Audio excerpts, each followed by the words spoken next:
Sean, let's start with the Buffalo Bills. How are you approaching Josh Allen this year? I know I think he's rightfully the QB1, but does he fit into your draft plan, or is he going a little bit too early for quarterback?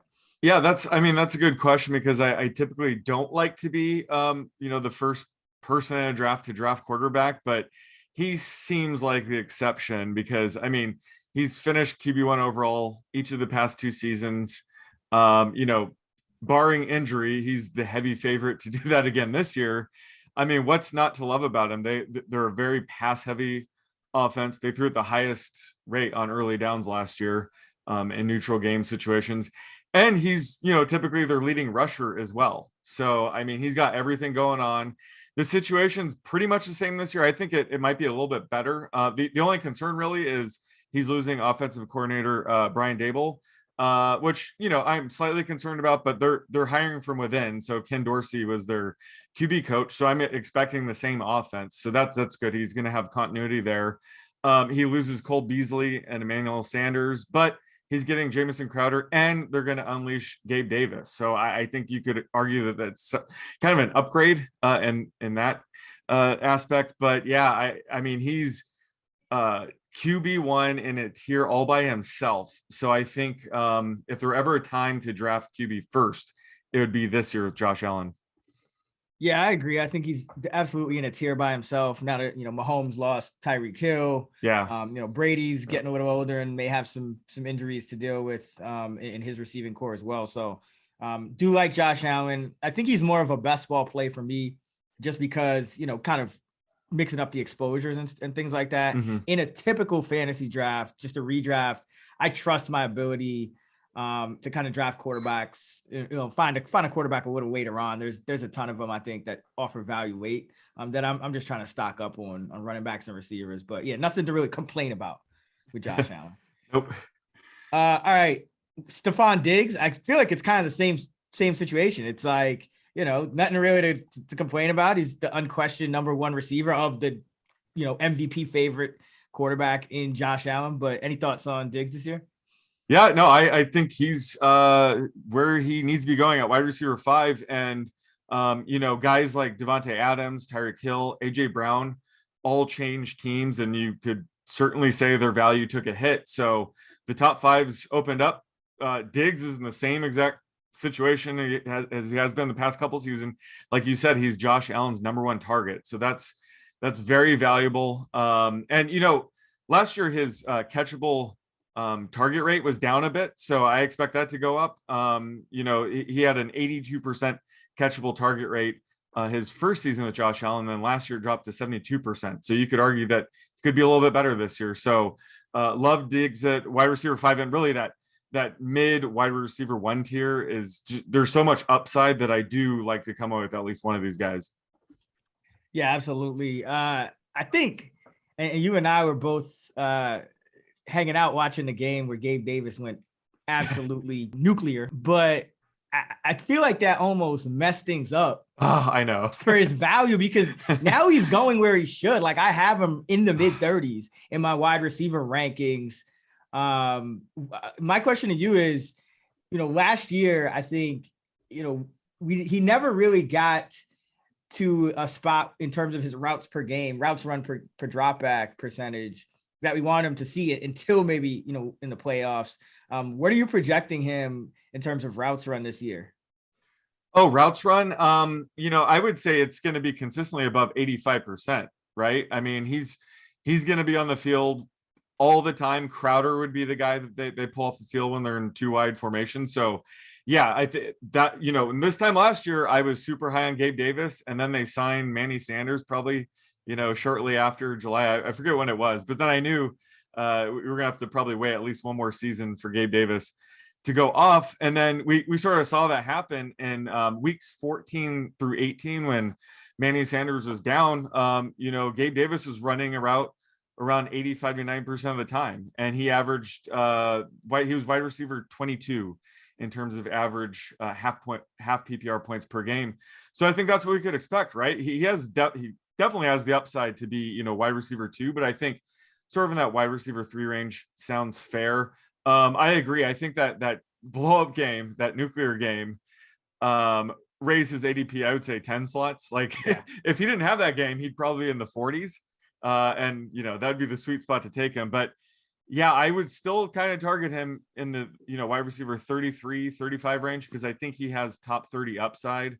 Where do you have him in terms of routes run? Are you over 85%? Yeah, I'm right at 85. Okay. He's my wide receiver 33 in half PPR. So I'm pretty much in line with ADP, but it's just disappointing because I like him so much that I wanted to just grab him as a value. Now I'm still going to draft him. I don't think there's anything wrong with him. Anytime you're looking at, guys in this range, I think, having that quarterback, if you don't have the upside to be like the team's number one target, which unless Diggs goes down, I don't think he will be, but you still have that MVP favorite at quarterback. So I think that and he's a very talented guy. How about touchdowns? How many touchdowns are you projecting? Because I mean, he has some ridiculous rate stats when it comes to touchdowns. So I'm kind of dialing back a bit, but he's proven to be like one of Allen's favorite red zone targets. I'm for seven scores.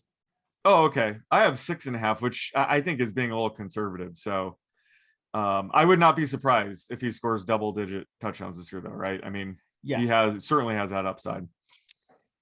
My favorite sleeper on this team, well, I have two, but one of them is Jamison Crowder, and it's not sexy, but I mean, if you look at Cole Beasley, right? It's a very similar kind of 1-for-1 comparison. I mean, Cole Beasley didn't come there till he was like 30. Crowder's, not quite that old, but he's heading in that direction. And you look last year, Cole Beasley had about a 21% targets per route run, and he ran around on about 73% of his of the Bills dropbacks. So I'm projecting Crowder around 70% routes run and only a 19% target per route run. And he's still my wide receiver 54, and he's going as the wide receiver 81. So, it's not sexy, but I do think he's going way too late for the role that he's going to have in this offense. Oh, I agree. And he's essentially replacing Cole Beasley, right? So if Cole Beasley was going wide receiver 81, I mean, that would be a steal as well. So yeah. I'm with you there. He may concede some work to Isaiah McKenzie and even rookie Khalil Shakir. I think that's how you pronounce it. Yeah. And they run more 3 wide sets. They're not as heavy 4 wide. But yeah, he's certainly going to be out there most of the time. They have 3 wide. He has limited touchdown upside, but again, at this point in the draft, I think he's perfect if you want a high floor wide receiver. Let's say you were taking a bunch of like rookie wide receivers, the guys that are like, pretty volatile, and you want a high floor guy. I mean, Crowder's the best bet, especially at this range in the draft. So yeah, I think he's one of the top sleepers on this team just based on ADP as well. And he's going to be motivated because he signed a 1-year kind of essentially a prove it deal. I think he's a better player than the deal he signed, which is about 1 year for $2 million or something like that. Yeah. So, age 29, I think he's going to try to, put up, one more good year and get one more contract after this. So, I like Crowder a lot. I just think he's going like a bunch of rounds too late. McKenzie, any thoughts on him? I mean, I know at times they would use him, but then at times it's like he would have a really good game and his usage would spike. And then the next week he would go right back to like 10% routes run. So I don't know if they view him as anything more than the gadget kind of player that he's been these past few years. Yeah, no, he's not fantasy relevant. And there was some time, especially towards the end of the season, they were trying to incorporate him more. I think I would be more interested in Shakir, the rookie wideout. I mean, he went in the 5th round, but he's pretty sneaky, especially if he were to take over the McKenzie role. But either way, this offense is good enough where we can at least monitor the wide receiver 4 battle, right? These aren't guys we're drafting, in late June necessarily, but if one of the top 3 receivers were to go down, either one of these guys could have some value. So I think Shakir is probably the guy I'd be most interested in, just because I think McKenzie's always going to be limited. He's, like you said, he's a gadget player, but Shakir could, potentially be a fantasy asset. He probably needs 1 or maybe 2 injuries to do it, but he's at least worth, monitoring.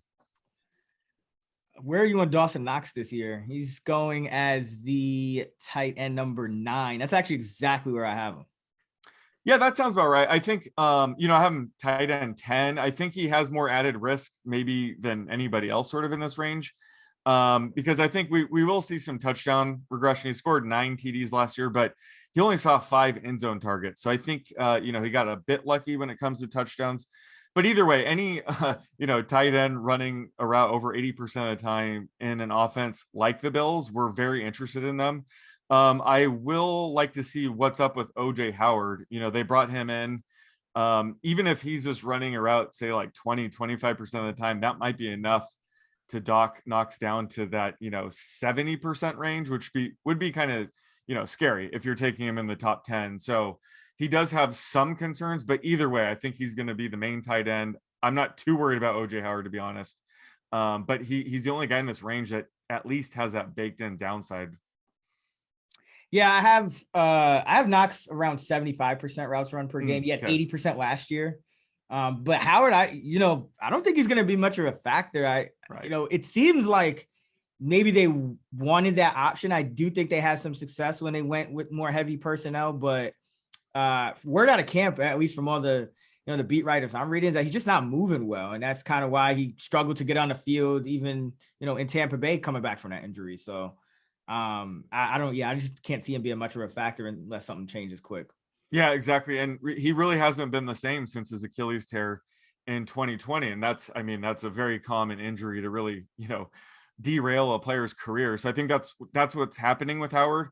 I'm not worried about him necessarily, stealing receptions and yards away from Knox, but I would be concerned if he's more of like a Jimmy Graham, just a red zone target, an extra red zone target for Allen. So that kind of leads to, Knox's touchdown, rates kind of going down. Yeah. But either way, I don't think he's that big of a threat. And he does have injury upside. I mean, if Knox were to go down, I think Howard would be an intriguing tight end too. So he has that, but he's just more going to be just a nuisance, I think, for Knox, especially in the red zone. But yeah, he certainly lost us up since his injury in 2020.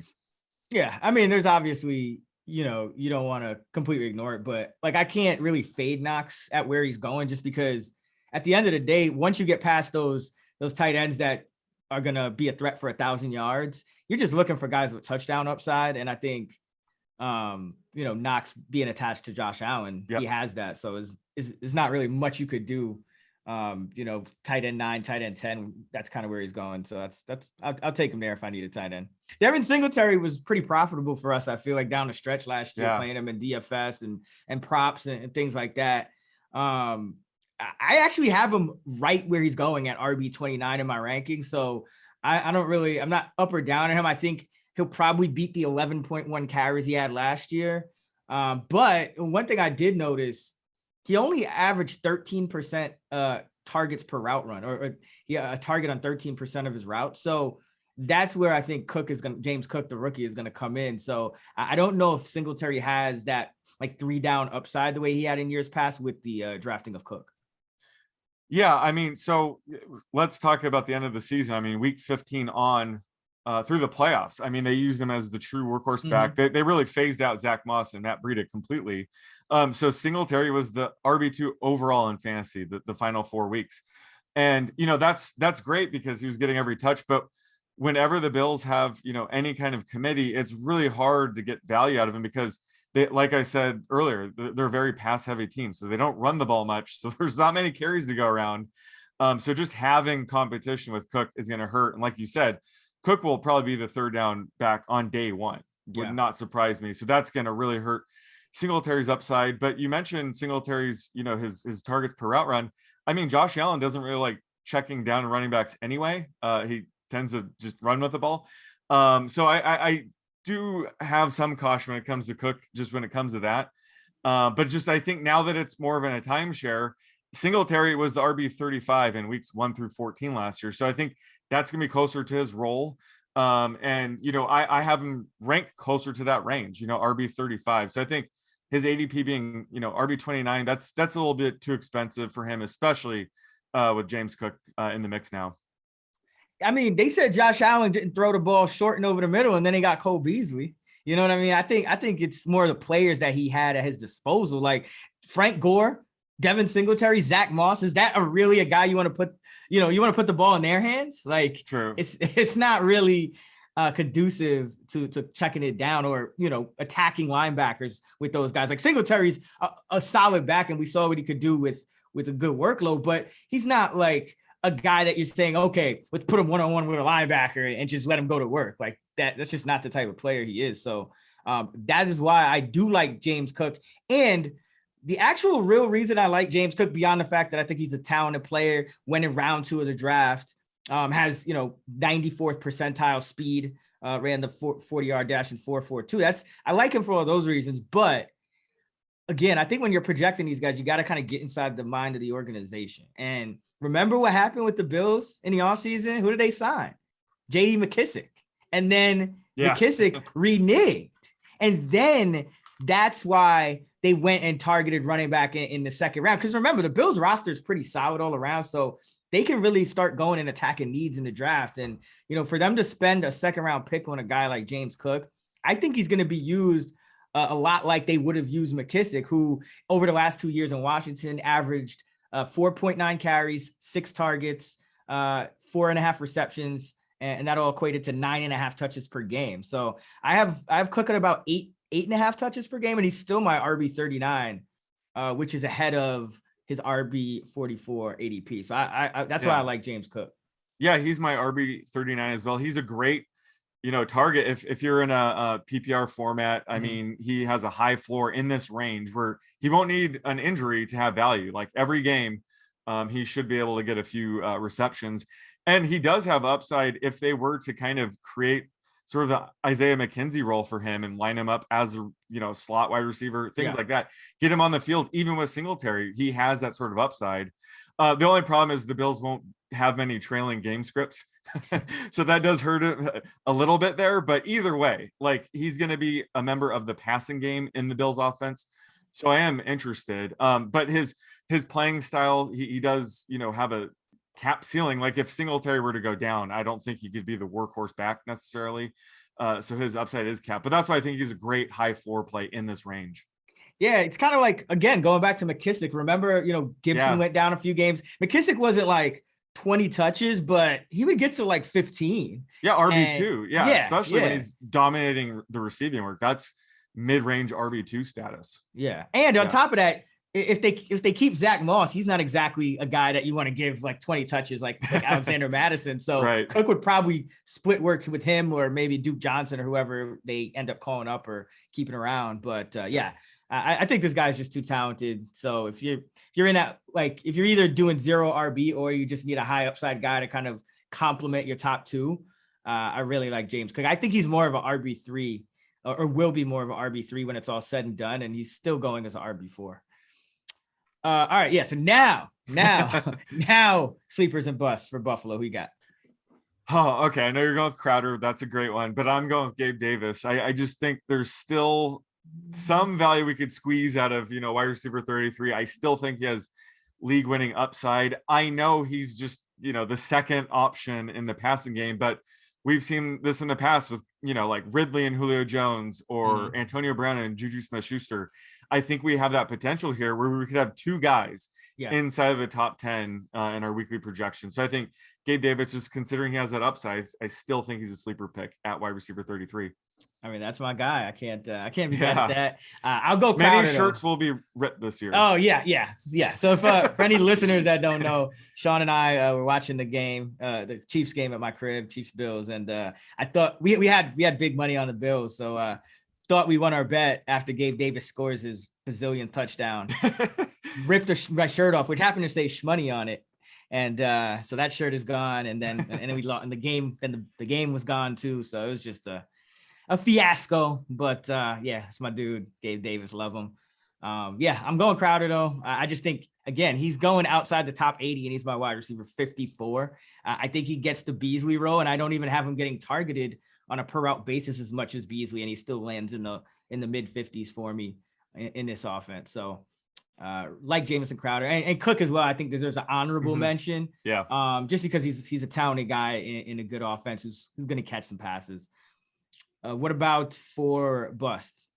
It's got to be. I mean, it's hard to find a bust in this offense because it's so good, but it's got to be Singletary. Just I think you're paying up for the end of last season's usage rates, but with Cook there, it's gonna be tough. And we have to remember this is Josh Allen's offense through the air and on the ground. So, the running backs already kind of have to fight for scraps, and when he's got competition back there, that makes it even tougher. So, I'm with you on Cook, by the way. So I just think that kind of leads into why I think Singletary's the bust. Yeah, I mean, I don't really have a bust just because even though I'm higher on Cook, I still have Singletary at 29th. I just it's not a sexy pick. It's not really a guy that I'm going to be taking too much. But let's go to Miami.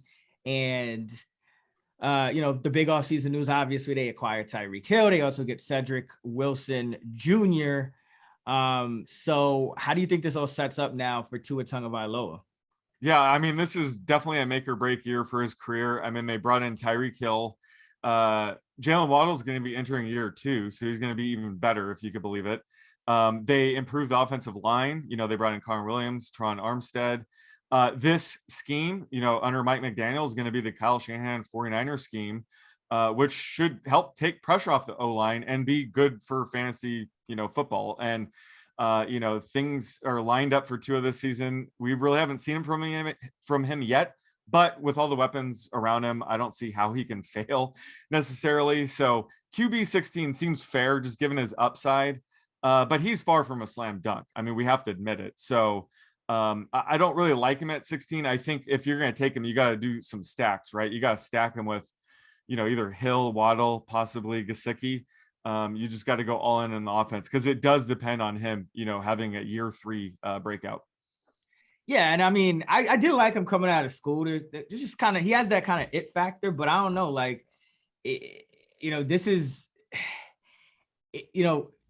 this could go south too. Like if Tyreek Hill was chirping about Mahomes and he wasn't used enough in that offense, it's like, I mean, if he's running open and Tua doesn't hit him deep, I mean, I could see some problems. Ooh. But the thing is, you're not drafting him as your QB1 anyway, and so he's a guy I'm probably just leaving on the waiver wire because he starts the year New England, which, Belichick defense, I know they lost JC Jackson, but still not ideal for a streamer. And then they go to Baltimore and then they play the Bills. So those are 3 tough defenses, 3 of the better defenses in the AFC.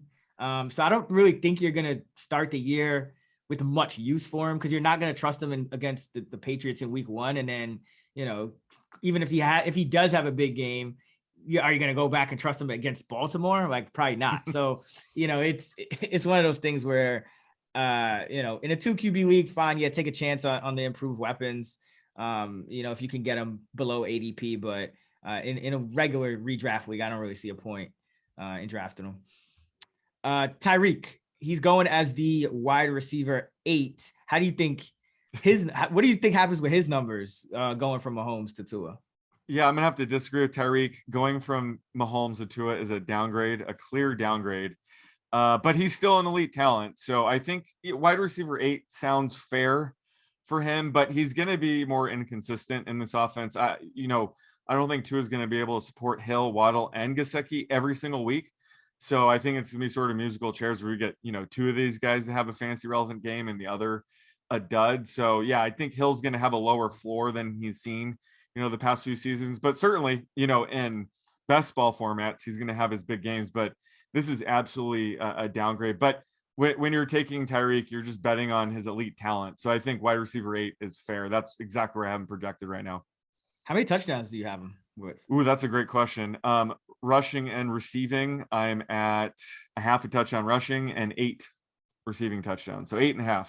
Okay. So I have him 7.6. I have 7 receiving and 0.6 rushing. So 7 was his, he did 7 twice over the last 5 years, in 2017 and 2019. So that's kind of been his floor. But I think that's fair, just given the downgrade in quarterback, but somewhere between 7 and 8. Where do you have him ranked based on that?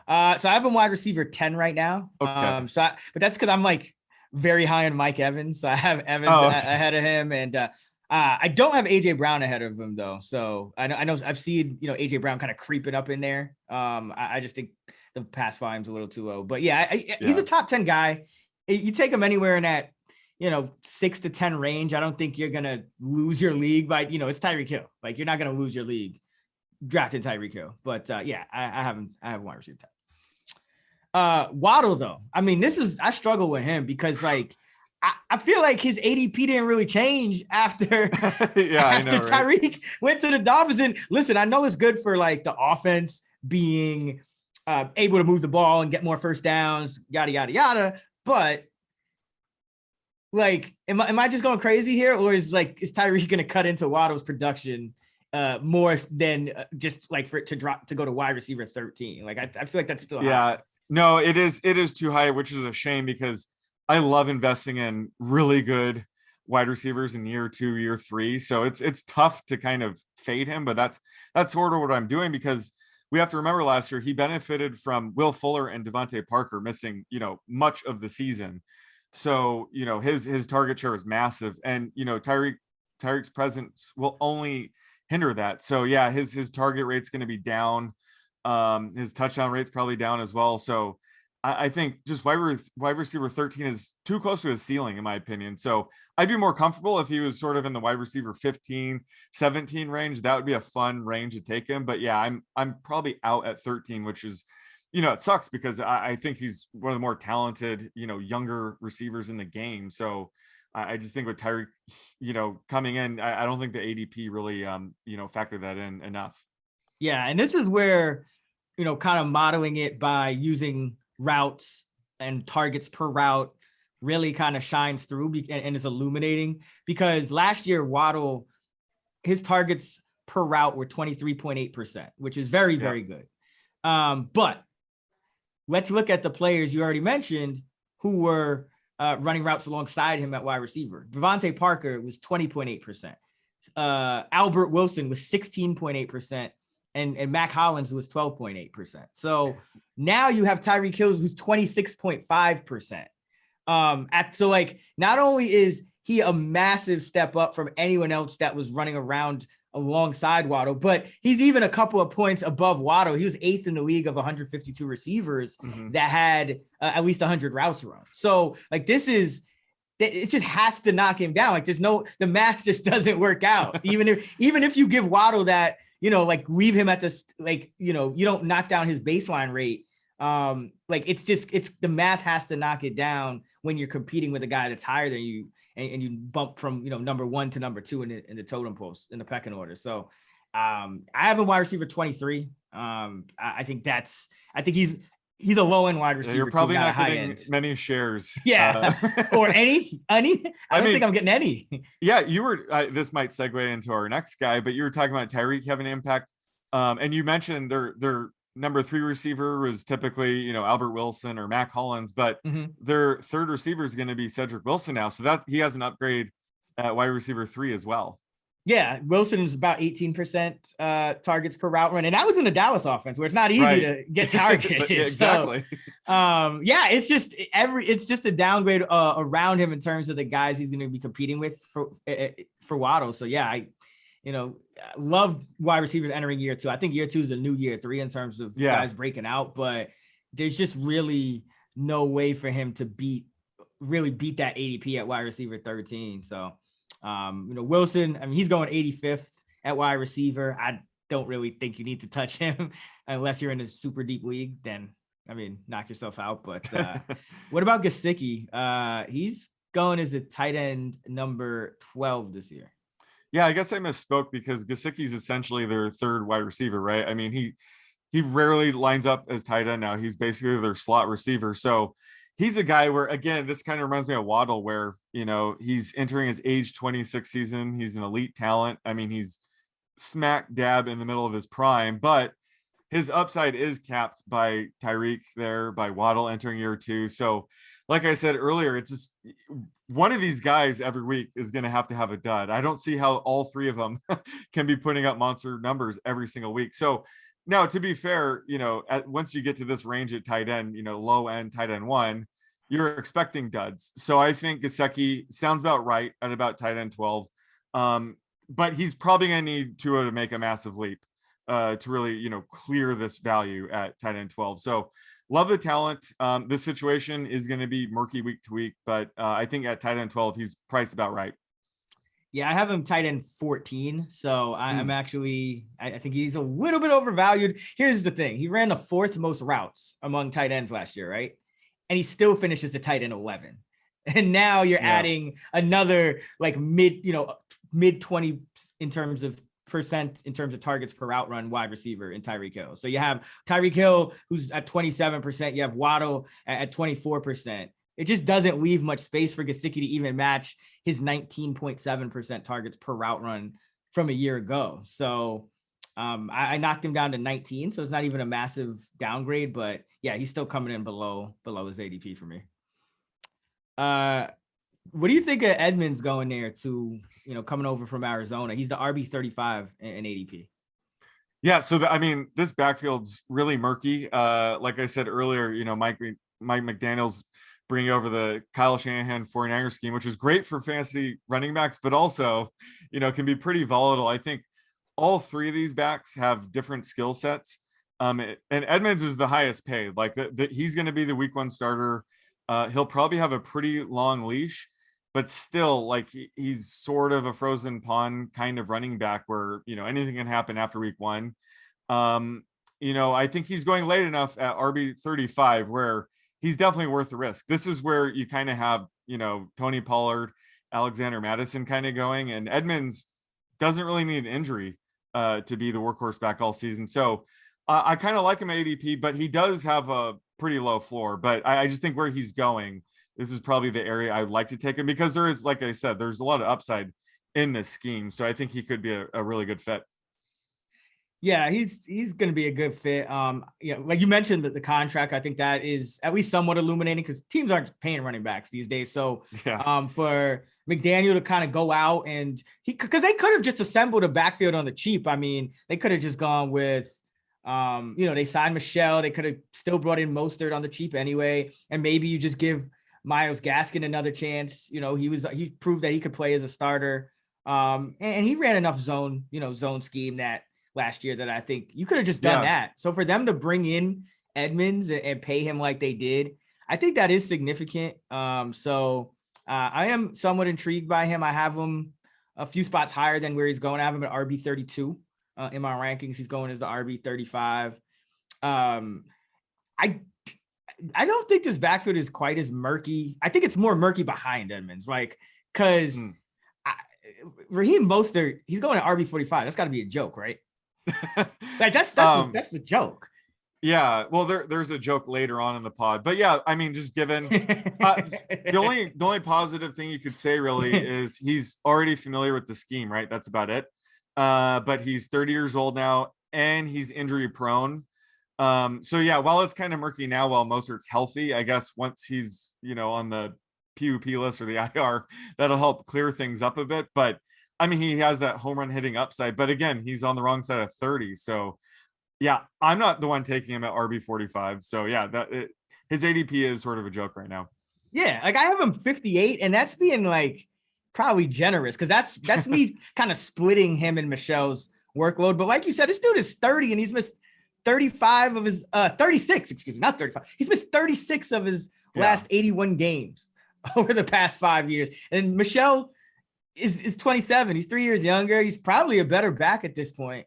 I don't get it. I think it's like these Dolphin ADPs, it's like they haven't adjusted to anything that's happened in the offseason. It's like, right. Okay, at the beginning of the offseason, they had no Tyreek Hill, Waddle, sure, wide receiver 13. Okay, Miami, they brought in Mostert and they didn't have Sony Michel. Okay, fine. I don't get it.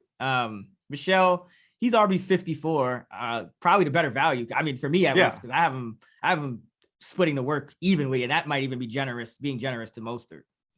Yeah, he's the cheapest back, so he probably has the most value, I guess.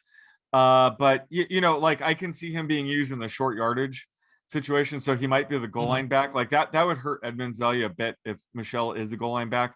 But he, at the end of the day, he does need probably Edmonds to go down to really have weekly value.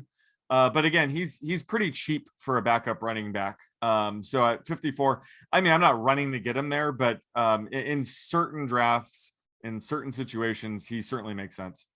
Yeah, like I have him below ADP too. I have him RB60 for now, but if we start getting word that maybe Mostert's going to go back to more of a special teams role or whatever not, and Michelle kind of inches ahead, I'll bump him up a little bit and he'll kind of end up at RB54. But yeah, everyone, we're drafting these Dolphins RB2 and 3s a little bit too high. I know it's the Shanahan scheme and all that. So in some ways it makes sense, but for all that, we might as well just draft Gaskin again.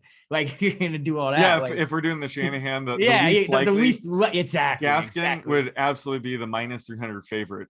If we're talking about the Niners, it's Gaskin all the way. Or maybe Savon Ahmed. Wasn't he? Yeah. Well, he's a former Shanahan guy or something like that. Or, he has ties to all these guys. Gaskin coming off a year where we thought he'd be the main back and he busted. This year we're not talking about him. Like that would be the Shanahan 49ers. Oh, wait. One. No, it's not. It's Alec Ingold. He's going to be the use check. He's going to get all the third down work. Yeah, but we don't even draft use check. But yeah, I can see that happening for sure. Oh man. Okay. Sleeper on the Dolphins. Who you got? Man, it's tough. I think this whole offense is probably overvalued. So I'm gonna go with my Tua stacks. So not just drafting naked Tua. I think you need to stack them because all these players need Tua to have year 3 leap to actually hit. So I think you'll want to make a Tua stack. So Tua with Tyreek Hill or Waddle and Gesicki, something like that. A couple of teams where you sort of go all in and not half-ass it. I think that's the only way you can kind of label a sleeper in this offense because I think everybody's kind of like at ADP or like way too expensive. Yeah, I'll go with Edmonds just because he's the only guy literally that I have ranked above ADP. I have him RB32. He's going RB35. So I'll go with him. What about Bust? I think we're on the same page on this, right? It's got to be Waddle, which is unfortunate because I mean, heading into year 2, I was all excited. They got McDaniel coming over, and then they add Tyreek Hill. So if you're not factoring that in, you're doing it wrong. That is a huge hit to his target share, and unfortunately, he's more of a lower end wide receiver too now because of it.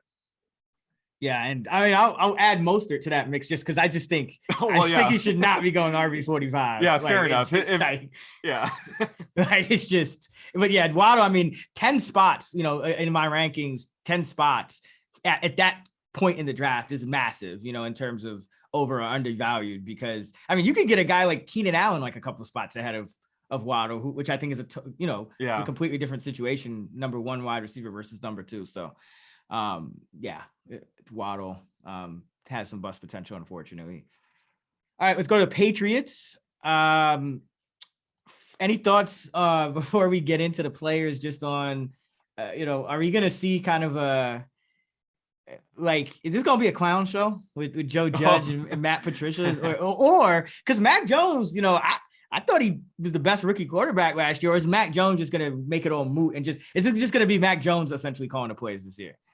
Yeah, that would be great, right? Because he was arguably the best rookie quarterback last year, but they held him back probably too much, in my opinion, last year.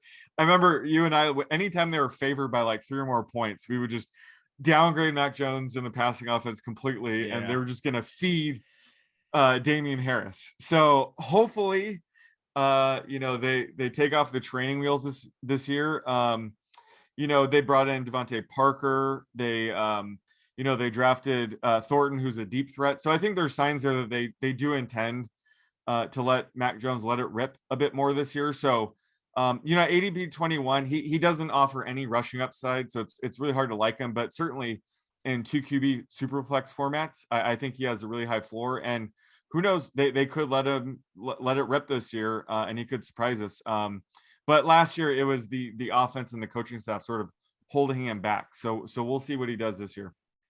Yeah, and again, for anyone that hasn't been kind of caught up on the offseason news, Josh McDaniel, longtime coordinator for the Patriots, goes to the Raiders to become the head coach. So now they bring in Joe Judge and they bring in Matt Patricia, former coaches who flamed out in head coaching positions, and those two are kind of running the offense. And we still don't know who's the play caller is going to be. Belichick hasn't decided yet. He's actually been more involved in the offense as well. So there are a lot of question marks as to who's going to be running it. But I do like Mac Jones. I mean, I think he can beat this quarterback 21 ADP. I mean, it's not hard to beat.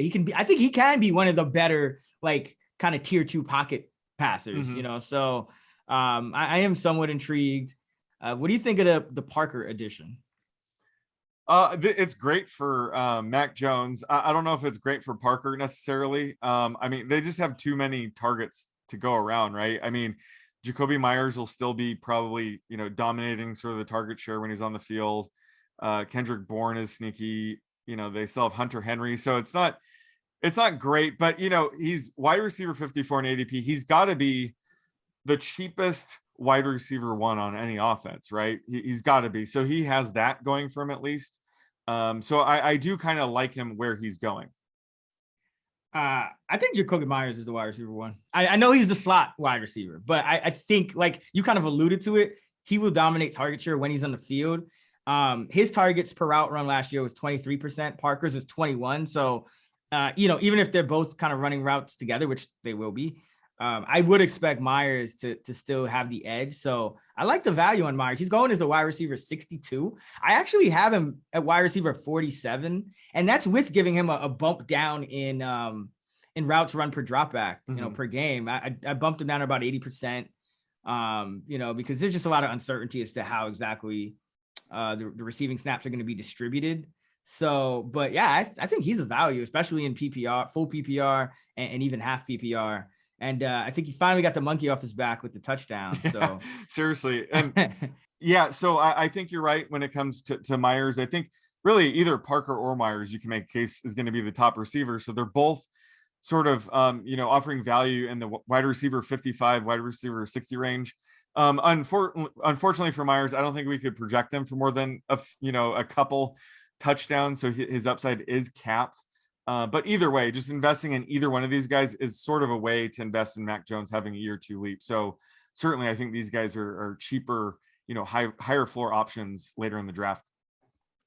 Yeah. I like Parker as well. I have Parker and Meyers like just inside the top 50. So, oh, nice. Yeah. I mean, and because there isn't really, and also another thing with New England, remember, because McDaniels leaves, he took the fullback with him. Like, he took Jakob Johnson to the Raiders. But what I mean by that is, like, they took the fullback with him. Like, they're not going to have a fullback this year. Like, they're going to be a little bit more wide open as an offense. So I do think these Patriots receivers are going to be sneaky. And I agree. I think Parker and Meyers are going to be the top 2. Bourne, I like him a lot. He's running ahead of Aguilar and Thornton in camp. So it looks like he'll be the number 3 guy.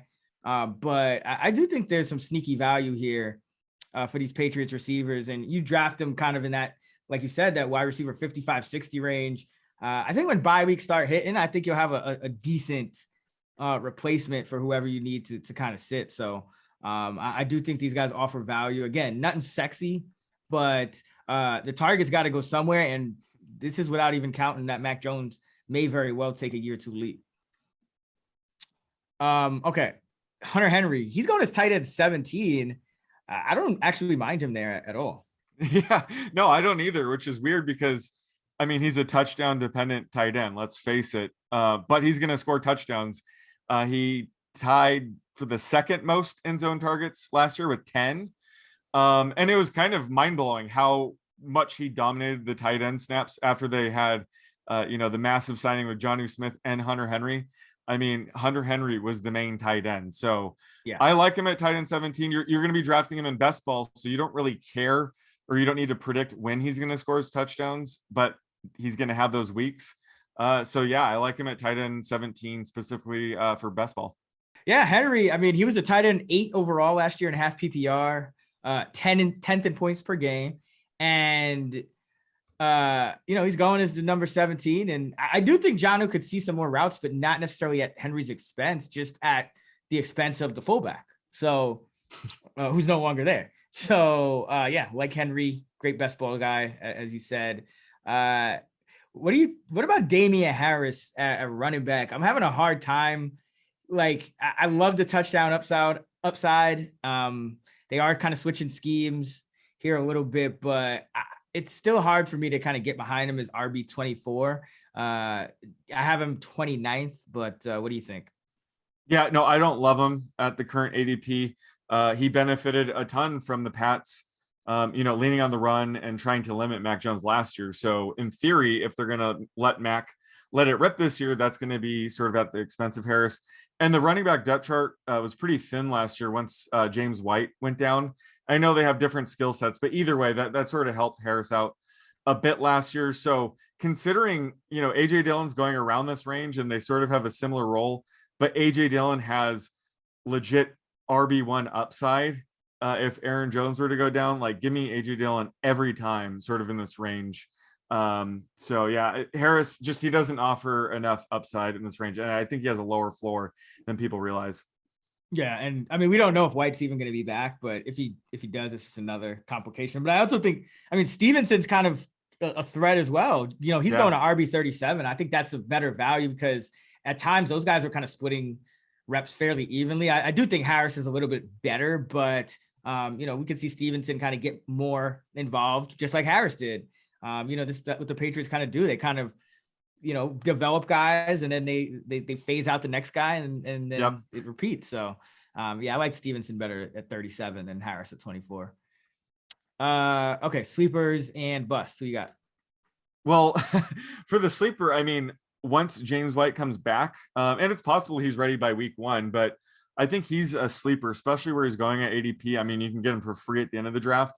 But just to have at the end of your bench more of a high floor guy in PPR formats. He benefits from having Mac Jones under center. Last year in the only 2 games James White was healthy, he caught 6 balls in each game. So I think add him as a late round stash for when he's healthy in PPR formats. I think he's one of my favorite sleepers in that regard on this team. Oh wow, I did not expect you to say James White. I could be wrong, but in my mind, he's cooked. Like he's cooked. He's like, cooked. He's cooked. He's coming back from a hip injury. He's old. Like they got JJ Taylor chomping at the bit. He's a 30-year-old receiving back. He doesn't need to do too much. And we didn't really get to dive in him, so that might be why it came out of left field. But his ADP is like running back 150 or something crazy like that. So I'm saying he's literally free. And when he is healthy, I would not be shocked if he provides that, RB40 type of value in PPR. Okay. I'll go Meyers. Meyers and Henry kind of, I got Meyers inside the top 50. He's going 62. And then I got Henry tight end 12 and he's going 17. So I think both of those guys qualify that they could give you value, a step up, a tier up from what they're doing. And then what about busts?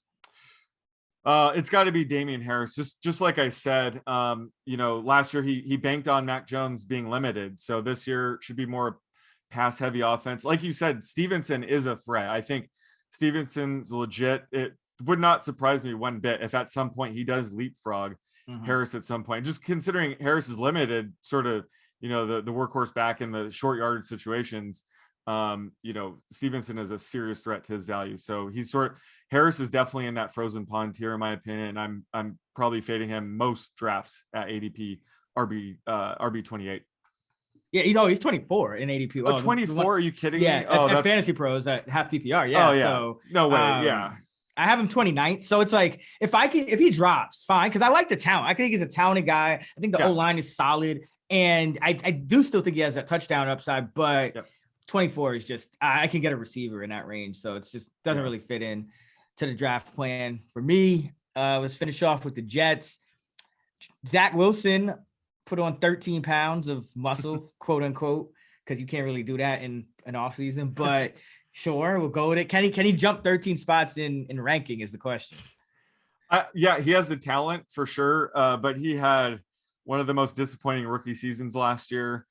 This scheme does seem to be fantasy friendly. They had 2 quarterbacks last year have 300 plus yard passing games. It was Mike White and Josh Johnson. Even Joe Flacco threw for 291 yards in his start, but the rest of the time was Zach Wilson under center, and it wasn't as fantasy friendly. I was very disappointed in his lack of rushing upside last year. He didn't top 20 yards on the ground until I think week 14, I think it was.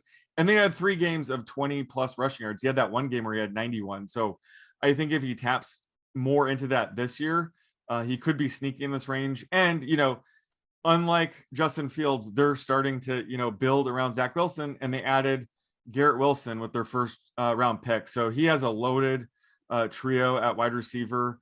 And they added, 2 veteran, decent tight ends. So he has enough talent around him. I do like the scheme. So I think he does have the upside you like to see in QB 24. Yeah, I mean, they really all around him. I mean, the pieces are there. You got it's like you got Elijah Moore, Garrett Wilson, Corey Love Davis. Moore. Braxton Berrios is a pretty good, kind of number 4 receiver. At that, Uzoma and Conklin, Breece Hall, they add to the running back room. And the line is pretty good. The line, there's a lot of talent on that line if Becton can just get his act together. So I don't mind him. I think he does offer some upside. I think he has a lot of talent. But the issue is 4 for 4 does the schedule adjusted fantasy points. And, obviously it's going to change from year to year, but right now, just based on, the numbers from last year, he has the most difficult schedule for any quarterback, does Zach Wilson, but it's the 5th easiest over the last 3 weeks of the season. So he's a guy that, may start slow again, but you might want to pick him up down a stretch. Last few weeks of the season, he's gonna have a lot of time to gel with all those weapons. I think that's how you want to play it with Zach Wilson, but he is worth some. I think he's worth some best ball shares as well. But in standard redraft, he starts out Baltimore and then at Cleveland. I don't really see any streaming. Do you think there. the 13 pounds of muscle makes him more or less likely to run the ball? I think he will run the ball with him. I mean, he did that down the stretch last year anyway, right? That's what he didn't have a 20-yard rush game until I confirmed it week 14. And then he had 3 of them in the final 6 games. And we knew he had that rushing upside. He just wasn't running at all. There was a ton of games where he ran maybe once, twice, or it was like kneel downs. He was getting touchdowns, oddly enough. But he just wasn't letting it rip. So it was good to see that at least towards the end of the season. Yeah. All 4 of his touchdowns after he came back from injury. And as you mentioned, all 3 of his 20+ yard games after, and all 3 of his 4 carry games came after the injury. So I think that's promising. Not a guy I mind taking a flyer on that late. Elijah Moore, I really like the underlying metrics with Elijah Moore. 24% target per route run, 18th of 152 wide receivers with at least 100 routes run last year. What do you think of Moore entering year 2? Oh, I love Moore. He was one of my favorite rookies heading into the season last year. I mean, unfortunately, injuries derailed his season, but weeks 8 through 13 was the stretch where he was healthy. And he was the wide receiver 2 over that 6-game stretch. So we know his upside. I think, drafting Garrett Wilson in the first round, adding a couple of, I guess you would call them competent tight ends, does hurt Moore's upside. But I think, having a Zach Wilson more stack is pretty sneaky in best ball, in my opinion. He probably does need Zach Wilson to have a pretty big year 2 leap to really hit ADP. So like the idea of stacking them. But like you said, even Braxton Berrios is pretty legit for their wide receiver 4. So he might not be as consistent. They might spread around a bit much, but just Moore has a ton of upside. So, wide receiver 27 is his ADP. It's a bit rich, but I think just based on the talent, I'm definitely going to have some shares. Yeah, it's actually exactly where I have him. So it's, I like the player. I won't shy away from him there. I have him wide receiver 28. So, okay, 1 spot down, but same. Close enough. Thing. Yeah. I like the talent. I think he's a threat for a 1,000-yard season. Yeah. Guys always break out in year 2. And again, the underlying, like 24% targets per route run is, again, a very, very good number. And that's, and this year you're expecting him to be on the field, 90+% of the time. So, there is some upside there. Garrett Wilson, what do you think of him? He's going wide receiver 52. Yeah, I didn't like the landing spot at all. I really thought he was going to the Falcons. I thought that would have been perfect. He would have been the number 1 wide receiver on day 1. Now, he's probably going to be the wide receiver 2, 3, depending on, Corey Davis week to week. But I just don't like the landing spot, and he absolutely needs Zach Wilson to have a pretty big year 2 leap to hit at this ADP. You know, I rather take Elijah Moore at his steep ADP because we've seen it on the field already. So while I do like the talent, I just didn't like the landing spot. And obviously, this is one of the reasons why I do kind of like Zach Wilson, was because, you know, they drafted Wilson. But man, if he was on the Falcons, he'd probably be, you know, in the low 40s. So the landing spot was a bit of a hit in my model. Yeah. I actually have him ranked a couple spots below that, but I don't mind taking some flyers on him. Again, I really like taking those first and second round receivers and just, you know, seeing who hits. And especially, I mean, we're getting a guy with 4.38 speed. Yeah. So, you know, lots to like there, but when I just kind of break it down in terms of the, you know, the routes, it's tough to know if he going to be like a 90% player, or is he going to be more like a 70% player? You know, Corey Davis was, you know, Elijah Moore in year one, and as good as he was, he ran around on 66% of the dropbacks in games he was active. Corey Davis was the de facto number one, and he was at 76%, right? So this is a team that, and now you have 2 tight ends that could be on the field a little bit more than they used at the position last year. So it's just tough to get him to a route number on a per game basis right off the bat that could pay that value. But he does have the upside to do it just on the talent. So yeah, and if he was on the Falcons, it'd be 85% week 1, right? Yeah. Oh yeah, yeah. Yeah, absolutely. So that's kind of I'm with you on Wilson. I think good best ball guy, good, you know, flyer. If your wide receivers are absolutely stacked, and then you kind of way off for a while, and then you're just looking for some pure upside, you don't feel like you're gonna have to use him very much, go ahead and do it. But he's very kind of specific. He needs to fit in your draft strategies, I guess what I'm saying. Yep. CJ Uzoma is going at tight end 24, and Conquin's at tight end 34. Nothing really to see there. I think they're kind of wide each other's value. But let's talk about Breece Hall. I really like, he was my favorite running back. I liked him even more than Kenneth Walker. And we're hearing good things. Just like last year, I liked Michael Carter. We started hearing good things early about Michael Carter, you know, in camp, that he was kind of already running with the first team. And it worked out pretty well, all things considered. Now we're hearing the same thing about Breece Hall, that he's already kind of jumped Michael Carter. I've heard the word bell cow even used. Obviously it's puff P season, so take it with a grain of salt, but we're hearing the right things, because with running backs, it's all about usage, and he does have some talent to go with it. Yeah, he's definitely my favorite rookie running back. I didn't love the landing spot, but that's what you get. And you know, he gives me some like Joe Mixon, Kareem Hunt vibes. Mm-hmm. He definitely can be a workhorse back. Whereas Kenneth Walker, you know, he's very limited when it comes to receiving usage, things like that. So Breece Hall's my favorite rookie running back. This does remind me sort of the Jaguars last year when they already had James Robinson. They drafted Travis Etienne. It's like, come on, what are you doing?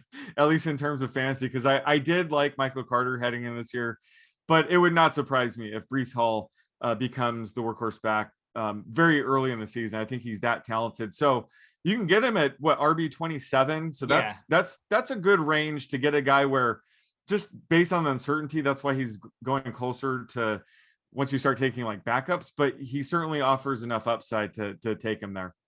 Yeah, I have him. He's my RB 24. So yeah, I think he's the lead back week 1. Honestly, I think from everything I'm hearing out of camp. If not, it'll be very soon, right? It'll be by week 3, right? Yeah, but I mean, I actually don't see how Carter opens the season as the lead back. I think Carter's overvalued. He's RB 33.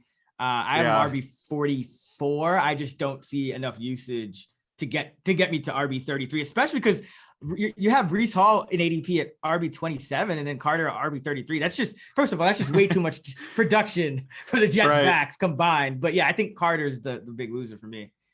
Oh, absolutely. This is the ADP I was referring to earlier, saying it was a complete joke. Obviously, he's one Bryce Hall injury away from crushing this, but yeah, the fact that he's just a few slots behind Breece Hall is just I don't know what's going on there. So yeah, I will have very little shares of Michael Carter at RB 33. It's almost like they ignored that they drafted Breece Hall in the second round. So yeah, I'm completely off Carter at this point. Yeah, it's weird. It's like last week we talked about the NFC north, and there's like value everywhere. And in the AFC East now, we get here, and it's like no one reacted to any of the moves in the offseason. Right. We're just gonna slot these guys in for what they did last year, and that's that. So I don't know. It's weird, but that's obviously gonna be my bust. But any sleepers for the Jets? Not really. I mean, if anything, Zach Wilson, where he's going, could be a hit. Like I said, especially if he taps in his rushing side starting week 1 this year instead of towards the end of the season. But he has too much talent around him to fail, in my opinion. But if he busts this year, then that's a very bad sign for him. So I think just based on ADP, he's the only guy that I think offers enough upside to warrant. Yeah. I mean, I'll go Breece. I'll say Breece Hall just because I do have him ranked above where he's going. Oh, in a couple spots. But I mean, you got 4.39 speed. You got talent. You mentioned, kind of mixing Hunt he reminds you of. And we know the Jets will play rookies at this position because they did it last year with Carter. So, like Hall. But I mean, this whole offense, we could be looking at this whole offense like a sleeper. If they could all most of them could be ADP, maybe not Carter, but the rest of those guys could be ADP if Wilson just takes that leap, like you said. I mean, heck, even Corey Davis, where is he going? Like wide receiver? Oh, yeah. He was the number 1 receiver last year. He's probably, you know what? Screw it. He's my sleeper just because he's so cheap. And like you said, he's just sitting right there. So, yeah. Yeah.